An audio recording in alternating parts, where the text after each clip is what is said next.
Now for Mr. Keene, tracer of lost persons.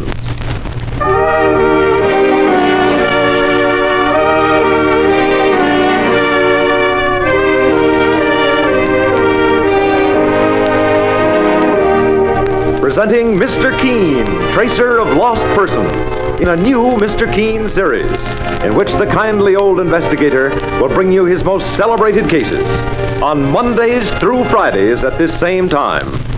Tonight's case is entitled The Shrieking Prisoner Murder Case.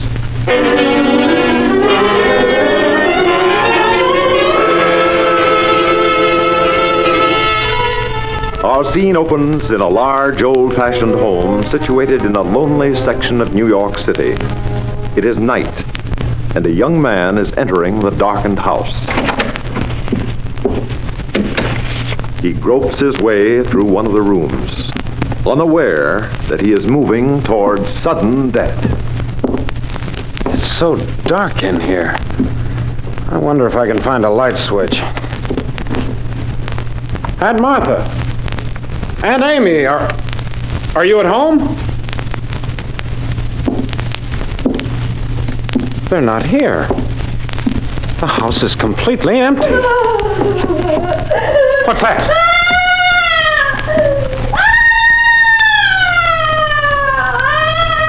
Where is that screaming coming from? Oh, where's the door? It's so dark I can't see a thing. Don't point that gun at me.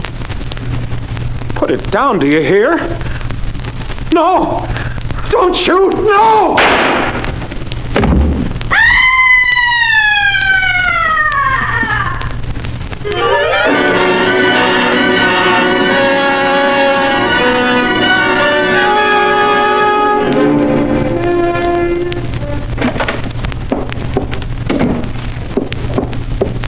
Is this the office of Mr. Keene, the private investigator? It is, ma'am. I'm his partner, Mike Clancy. My name is Mrs. Jane Travers. I must see Mr. Keene at once. It's a matter of life and death. Oh, here's Mr. Keene now, coming out of his private office. Mr. Keene. You wish to see me? I'm Mrs. Jane Travers. Something horrible has happened, and I've come to you hoping you can help me. I've heard so much about you, Mr. Keene. People say you're not only a noted tracer of lost persons, but you're also famous for solving murder cases. Many of my cases do involve murders. Oh, then, Mr. Keene, I'm hoping you'll help me. I'm so shocked and confused. I don't know which way to turn. Oh, please sit down and try to compose yourself, Mrs. Travers. Has someone you know been murdered? My husband, Donald. He was shot to death last night in the home of my two aunts. One of them may be under suspicion for the crime. Please give me all the details, Mrs. Travers. I have two unmarried aunts, Mr. Keene. My Aunt Martha Carson and my Aunt Amy. They've been living alone for years in an old house in a quiet section of the city. Where your husband's murder took place? Yes. I don't see my aunts very often. I'm afraid they're both rather eccentric. They don't encourage visitors. In fact, they have a rather frightening reputation in the neighborhood. Frightening, Mrs. Travers? In what way? They're known as the Weird Sisters. They hardly ever leave the house, and very few people get a chance to see them. Yesterday, my husband Donald went over there. For any particular reason? Well, I hadn't heard from my aunts in over 6 months, and I was worried about them. I felt that something was wrong. They have no telephone, so Donald decided to investigate. By himself, Mrs. Travers? I was going to go with him, Mr. Keene, but I developed a violent headache a few hours before, and Donald went alone. Well, a good thing for you, maybe, ma'am. You mean, Mr. Clancy, I could have been murdered along with my husband? Well, when I think that Donald is gone, We understand, my dear. Anyway, Donald went over to see my aunts. And the next thing I knew, the police notified me of his murder. We'd only been married 8 months, and we were so very happy. What did the police investigation disclose, Mrs. Travers? As far as I know, Mr. Keene, they only spoke to Aunt Martha. She's 45 now. I think about 10 years older than her sister Amy. And what did your Aunt Martha tell the police? She said she was out of the house when Donald was shot, and that Aunt Amy is away in the country. But when the police question people in the neighborhood, they're bound to find out that Aunt Martha was lying. You're sure of that? Aunt Amy would never leave Martha and go out of the city for one thing. And Aunt Martha herself only left the house once in 6 months at the most. Oh, Mr. Keene, something must be terribly wrong with my aunts. Are you afraid that they may be involved in your husband's murder? Oh, no. No, I just can't believe that either of them had anything to do with Donald's murder. It's just that with those rumors going around... Rumors of their eccentricity? Some people have even said there's a streak of insanity in their behavior. The police may think that one of my aunts killed Donald in a burst of maniacal fury. Oh, Mr. Keene, please do something to find out the truth. I assure you, we'll do our utmost to help you, Mrs. Travers. All Aunt Martha and Aunt Amy have in the world is each other. And in some ways, their relationship is almost like a stern mother and daughter. How do you mean? Well, Aunt Martha has always dominated Aunt Amy for one thing. Even to the point of interfering with her personal affairs. To what specific personal affairs are you referring? Well, I don't know this is a positive fact, but I heard that my Aunt Amy once had a chance to marry. Was a man named George Wheeler, but Aunt Martha talked her out of it. Do you know why, Mrs. Travers? No, I don't, Mr. Keene. Oh, but please don't misunderstand me. Their relationship was always very warm and happy, at least as far as I knew. And in spite of their odd way of living, they got along together. I see. Oh, more than anything else in the world, I want my husband's murderer found. But if it should involve an innocent person, someone who used to be very close to me, Suppose you take us to your aunt's house, Mrs. Travers. I have an unhappy job to do first, Mr. Keene. Arrange for my husband's funeral. But I can give you the address and meet you there later. Very well. Write it down here, please. Yes. Mrs. Martha and Amy Carson, 1124 Ivy Road. Mike, we'll proceed to that address immediately and see if we can start unraveling the mystery of Donald Travers' murder on the scene of the crime.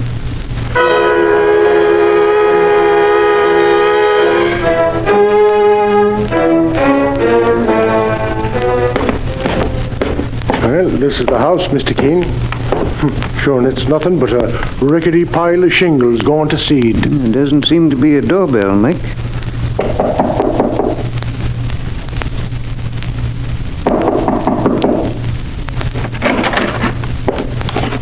Well? Miss Carson? I'm Martha Carson, yes. My name is Keene, and this is my partner, Mike Clancy. We're investigating the murder of Donald Travers, your niece's husband. Who sent for you? We were asked to take the case by Jane Travers, your niece.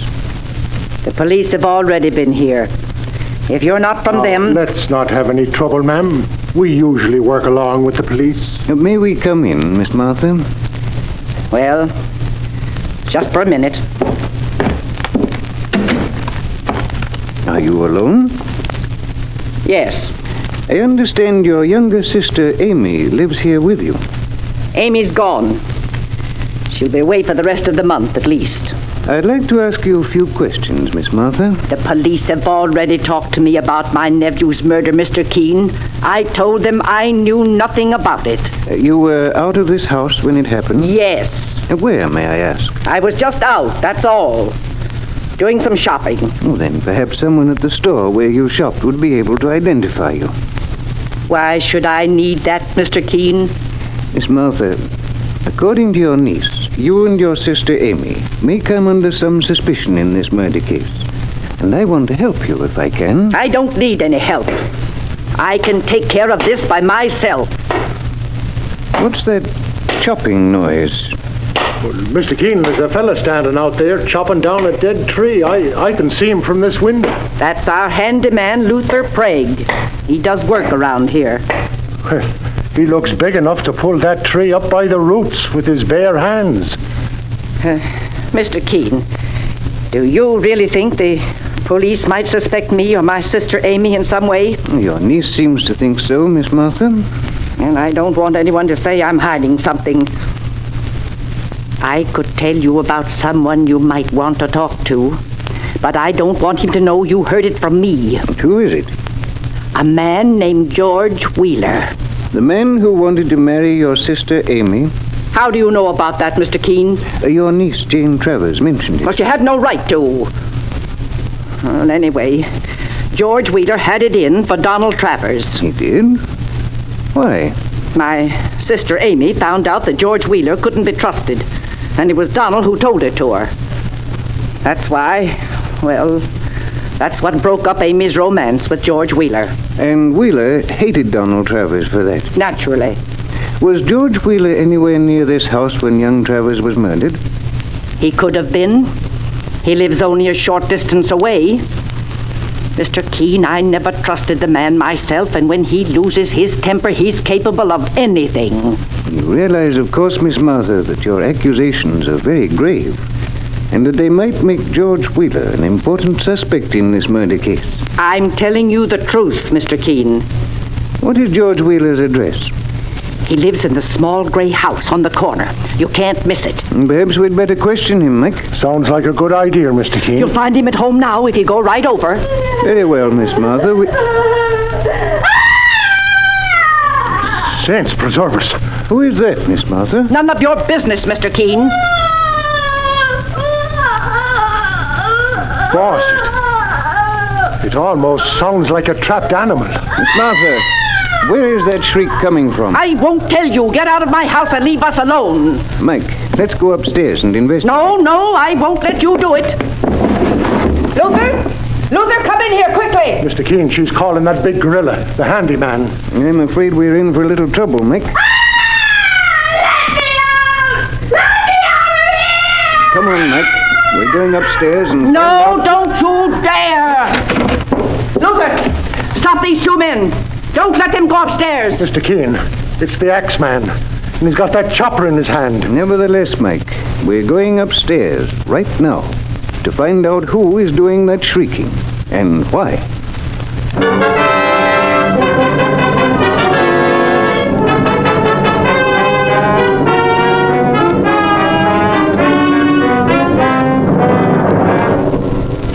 Who is imprisoned in the room upstairs in the home of the strange Carson sisters? And what part did the prisoner play in the murder of Donald Travers? The rest of this exciting story will be heard on Wednesday, Thursday, and Friday at this same time. Be sure to listen again on Wednesday for Mr. Keene, Tracer of Lost Persons.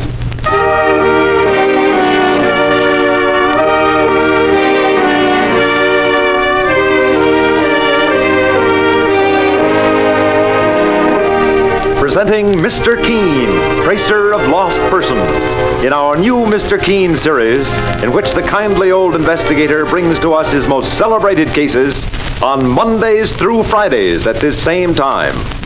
Tonight, the Shrieking Prisoner murder case.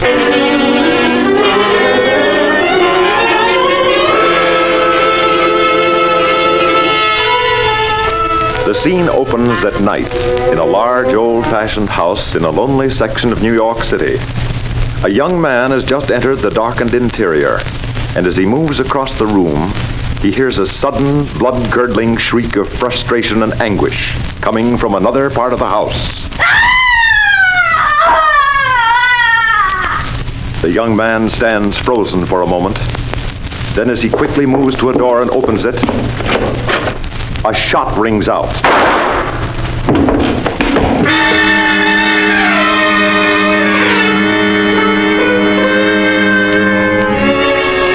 A moment later, a murderer peers down with grim satisfaction at the figure on the floor. The lifeless body of a young man with a bullet through his heart.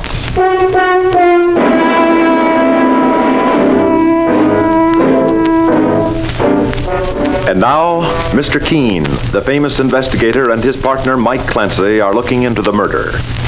The scene of the crime is a home owned by two weird sisters, Martha and Amy Carson. And the murdered man is their niece's young husband. Why has he been murdered? Mr. Keene is first attempting to find the source of the frightful shrieking which has been heard in the house. But he and Mike are being blocked by Martha Carson and Luther Prague, her burly handyman, who has entered the room with an axe in his hand. As Mr. Keene says, Martha Carson, I'm here with my partner, Mike Clancy, to investigate the murder of young Donald Travers. I suggest you tell your handyman to let us go upstairs to find out who's shrieking up there. No, you can't go up there. If you go up, I'll chop you both to pieces. My partner, Mike Clancy, happens to be armed himself, Luther Prague. And my gun can speak a lot faster than his axe, boss. I told you to get out of my house, Mr. Keene. We're going to find out who's upstairs, Miss Martha, shrieking like a trapped animal. If you try to prevent us, you'll only put yourself further under suspicion for the murder that occurred in this house last night. Luther, don't let Mr. Keene go upstairs. Get out of here, both of you. I'll chop the two of you to pieces with this axe if you try to go upstairs. Look out, boss. He means it. Careful, Mike. Miss Martha, call this man off, or there'll be trouble. No, you have no right to search this house. Are you getting out, or do I chop you both to pieces with this axe? Put that axe down, Luther. And be quick about it. Well, Miss Martha... Put it down or I knock it out of your hand. I'll tear you apart, you... Luther! Well, he's not hurt bad. I just had to quiet him down a little. Well, Miss Martha, are you going to take us upstairs now? Or do we find out by ourselves who is shrieking up there?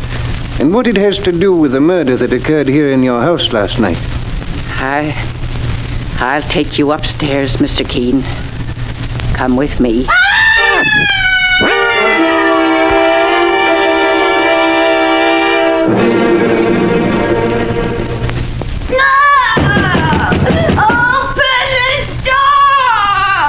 Before I open the door, Mr. Keene, let me tell you something. No one in this house right now had anything to do with the murder of young Donald Travers, my niece's husband. That remains to be proven, Miss Martha. My niece, Jane Travers, should never have sent you here. Jane Travers only wanted to help you prove your innocence, Miss Martha. The police may be putting both you and your sister under arrest shortly. But why, Mr. Keene? We had nothing against Donald. Well, it's your reputation that's against you, lady. You mean the reputation we have in this neighborhood for being eccentric, Mr. Clancy? For being weird sisters? There's talk about the possibility of insanity in your family. And if that don't sound like a crazy woman, I never heard one. Mr. Keene, there is insanity in my family, as you'll see right now. You can go inside the room. Mr. Keene, there she is. Saints preserve us, she's staring at us. With vacant, expressionless eyes. Look at her hair falling down like strings of rope over her face. And her fingernails, they must be an inch long. Mr. Keene, this is my sister Amy. And you keep her locked up in this room, Miss Martha? For her own good. For my own good? You mean because you hate me? Everybody hates me! Amy! Don't touch me, Martha! I'll kill anyone who touches me! Miss Martha, you lied when you said your sister Amy was away in the country. I didn't want anyone to know that Amy was up here in this room, Mr. Keene. Because I don't want her taken away and put in an asylum. I'll do anything to prevent that. Be careful what you say, Miss Martha. Anything could mean that you may have murdered young Donald Travers to stop him from discovering your secret. No, I didn't kill him, Mr. Keene, and neither did my sister Amy. But Amy was inside the house when the murder occurred. Yes, she was. But, Mr. Keene, I told you about a man you ought to question in this case, George Wheeler. When he broke up with Amy, she lost her mind. She loved George so much. George? Where is George? Why doesn't he come to see me? Why? Amy, try to control yourself. Miss Martha, you told us that this man, George Wheeler, hated your nephew, Donald Travers, because Travers accused Wheeler of being untrustworthy and advised your sister Amy here not to marry him. My sister Amy went out of her mind because she was so madly in love with Wheeler. The shock of finding out he was beneath her was too much. And you had nothing to do with it? Martha had a great deal to do with it, Mr. Keene. George Wheeler! I heard what you said to these people as I came up the stairs, Martha. I heard you trying to accuse me of murder. George! You've come to rescue me! Oh, Amy, I can't take you away from here. I didn't come. Then I'll fight my way out! I'll tear my way out with my fingernails! Stop that! You know I didn't mean it, Martha. Don't be angry. Amy, I'm terribly sorry. What are you doing in my house, George Wheeler? I told you to stay out of here for good. I came, Martha, because I thought the police would still be here, and I had some evidence for them. But first, I want to clear up a few matters with Mr. Keene. I know who you are, sir. Well, Mr. Wheeler? Amy Carson loved me, and she would have married me if it hadn't been for her sister Martha. Martha made Amy turn me down when I proposed. And rightly so. You knew my sister had some money, and you thought you could live on that once you married her. I have a good job, Martha. You know that. I don't need Amy's money. If it weren't for her sister Martha's domination, Amy wouldn't be the poor broken figure you see her as now. Look at her, Mr. Keene. It's pitiful. Shouldn't she just stares at the wall as if none of us were in the room? My heart breaks when I see her this way, Mr. Clancy. It's possible, isn't it, Mr. Wheeler, that Amy Carson could have resented Donald Travers just as you did? How do you mean, Mr. Keene? Why exactly did Donald Travers object to her marriage to you? He said that I was after her money. Martha, do you and your sister have a great deal of money? We had enough to live comfortably, Mr. Keene. Judging by this house, it couldn't be a fortune. In any case, Mike, if Amy Carson had resented the things young Donald Travers said about the man she loved, she may have wanted to strike back at her nephew herself. Oh, no, Mr. Keene. Amy wouldn't murder because of that. Amy Carson is obviously insane, Mr. Wheeler, and probably dangerous. And in that state, she could be capable of anything, even murder, with no motive at all. And what about Martha Carson? Is she completely above any suspicion? How dare you accuse me, George Wheeler? Mr. Keene, do you think I could have murdered my nephew to prevent him from finding out about Amy and sending her to an asylum? Well, that's how the police may take it, Miss Martha. Mr. Wheeler, a moment ago you said you had some new evidence. What is it? This gold watch, Mr. Keene. Well, let's see it, mister. Well, I found it this morning, and I recognized it as Donald Travers' watch. It belonged to the murder victim? Yes, Mr. Keene, absolutely. I'd seen Travers wear it several times. And where did you find it? In Luther Prague's room. Well, boss, Luther Prague must have stolen this watch from the murdered man. If he did, Mike, we'll be dealing with another suspect in this case. Mr. Wheeler, was Luther Prague downstairs when you came into the house? No, Mr. Keene. Well, he must have come to and left right after we came up here, boss. Yes, Mike. Where does he live, Mr. Wheeler? He can usually be found in an old abandoned shack. It's in an empty lot a short distance from here. I wonder if anything else was missing from the victim's body that Luther Prague may have taken. I searched Luther's room carefully, but that was all I could find, Mr. Well, Keene. it's all beginning to add up, boss. Looks like that big muscle man, Luther Prague, is the next fellow we want to see. Yes, Mike. Martha, before I leave, I want to know what you intend doing about your sister Amy here. She's insane. She may be dangerous. I'll have her examined by a doctor, Mr. Keene. And if he tells me to send her away to a mental institution, I will. Mr. Wheeler, Yes, Mr. Keene. would you point out Luther Prague's shack to us now? I will, Mr. Keene. And then I must ask you to remain close by yourself for further questioning. In other words, I'm still a suspect too. Frankly, yes. Very well, Mr. Keene. I'll do just as you say. All right, Mick. Now we'll have a talk with Luther Prague and find out just how he obtained this watch and what he knows about young Donald Travers' murder. Okay, boss. I'll be talking to you later, Miss Martha. All right, Mr. Keene.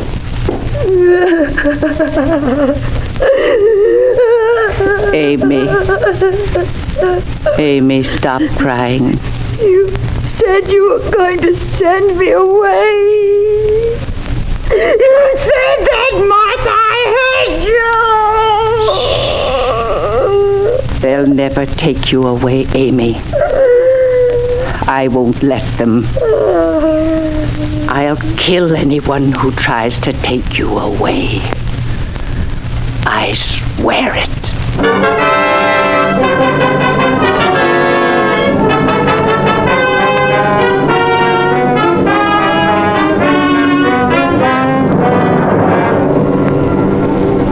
The handyman Luther Prague has become a fourth murder suspect on Mr. Keene's list. But was young Donald Travers murdered with robbery as the motive? Or is the murder linked to the mystery of the insane woman so closely guarded by her older sister? The rest of this exciting story will be heard on Thursday and Friday at this same time. Be sure to listen tomorrow to Mr. Keene, Tracer of Lost Persons.